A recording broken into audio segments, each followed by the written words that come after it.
Good evening. We begin tonight with breaking news. DPS is on the scene of a bad rollover crash on State Route 51. It happened in the northbound lanes near the northern exit at about 9 o'clock.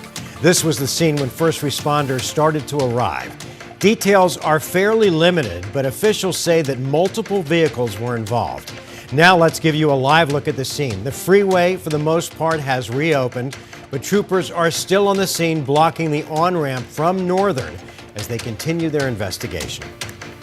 Now to the high country, where thousands of people in the Flagstaff area have their power back on tonight after APS shut it off for nearly 10 hours. Good evening and thanks so much for joining us. For 12 News at 10, I'm Kariba Devine. I'm Mark Curtis. This is the first time that APS has used this protocol in an effort to prevent a wildfire during extreme weather. With the high winds, they didn't want to risk a power line coming down.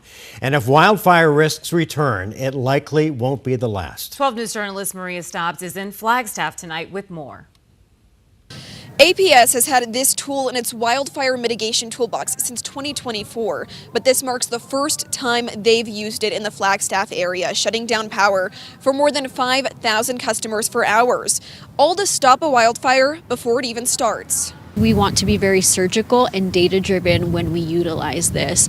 The weather that we are seeing today is very, very rare and extreme. APS spokesperson Jessica Del Rincon says their meteorologists usually see high winds this time of year. That's typical for the spring. But on Wednesday, those winds hit 60 miles per hour, combined with extremely dry conditions usually seen in June. That is increasing wildfire risk. At 9 a.m., APS shut off power lines. That's one way of being able to mitigate potential wildfires. Preventing lines from sparking if damaged by wind. And once conditions improved, crews spread out across the region to check for just that.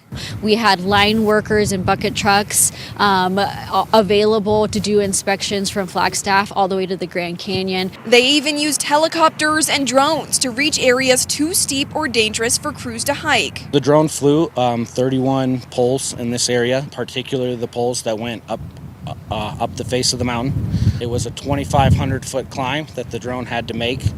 Even in the still sort of windy conditions we're dealing with, the drone was able to do that in about 25 minutes. Looking for anything that could start a fire, from broken equipment to debris blown into the lines. We could see things like even backyard items like trampolines and canopies land in our power lines. After hours of patrols, crews began restoring power as soon as lines were cleared. But it was extremely successful.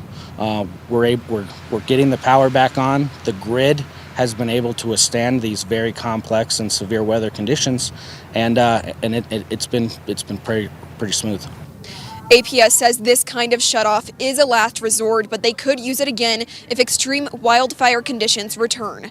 In Flagstaff, Maria Stobbs, 12 News. Maria, thanks. Now, what about that wind? Meteorologist Lindsay Riley joins us now with our weather impact forecast. And we have more windy days ahead. Now, tomorrow it's going to be focused on further east, areas like Greer up toward the Navajo Nation, not as much in Flagstaff. But by the weekend, the wind is going to increase significantly again. Here's where we stand right now. Wind gusts pretty light now across the state. But as we look at how dry the air is, you can see these extremely low dew points, a 4-degree dew point right now at the Grand Canyon. Also extremely low relative humidities. We're right now at 13% here in the valley. Now here's a look at where we are for wind gusts tomorrow. And as you can see, it's going to be the windiest out toward Window Rock, Show Low, Greer, and Safford. That's where we could have gusts between 30 and 40 miles per hour. No additional wind advisories or red flag warnings for tomorrow, but it's still going to be breezy. Then as we get into Friday, the winds do lessen across the state, but they're going to pick right back up again this weekend. For the weekend, I'm also tracking some rain chances coming up in my full forecast. Karibe? All right, Lindsay, thank you.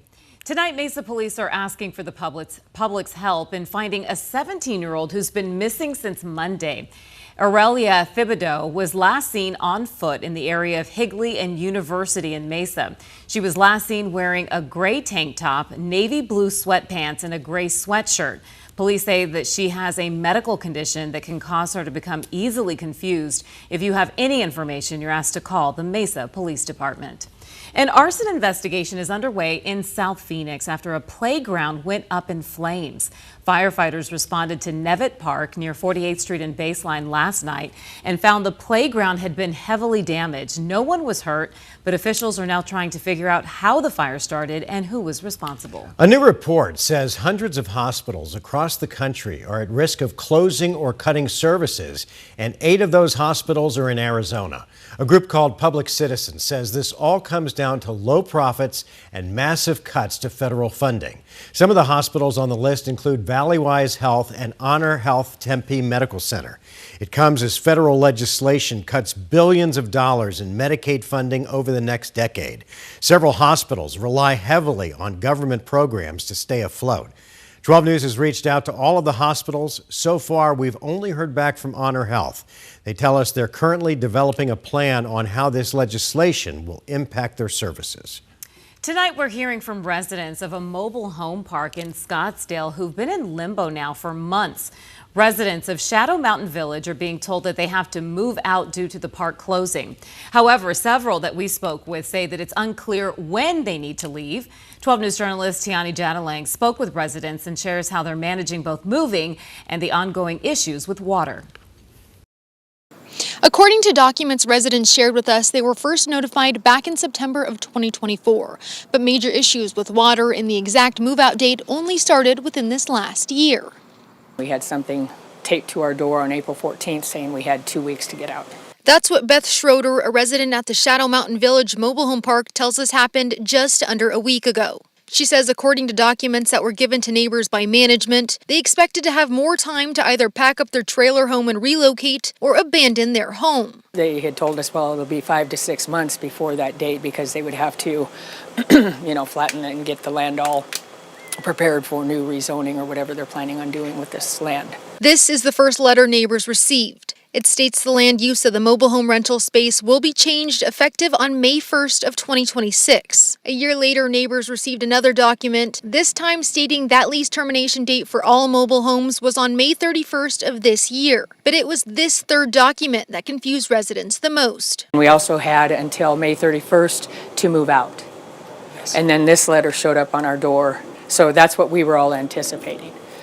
So an extra month, and we don't have that extra month now. They tell us they must be out of the park before the end of this month. And on top of this, for over 24 hours, they were without water, something they say is a common occurrence throughout the park. Yesterday, about 12 o'clock, the water went off. And they didn't tell us that the water was shutting down.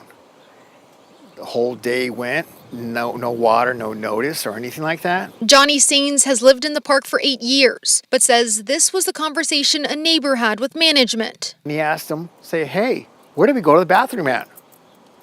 He said, I have to go to McDonald's. What was said also was, we'll catch an Uber, because he said, well, I'm wheelchair bound. We'll take an Uber. The water has since been restored. Efforts to speak to management have been made. That's according to residents, who also tell us this has been emotionally draining for everyone in the community. It's tough on me. I'm sleeping 3 hours a night. I get up at 3:30 in the morning every day, and I'm packing and getting things going, and I feel like I'm just going nowhere fast. It's really tough. Now, we did reach out to management for comment, and they denied any sort of response. Moving forward, these residents will work with the state's Department of Housing for relocation funds. In Scottsdale, I'm Tiani Jadalang, 12 News. All right, Tiani, thank you.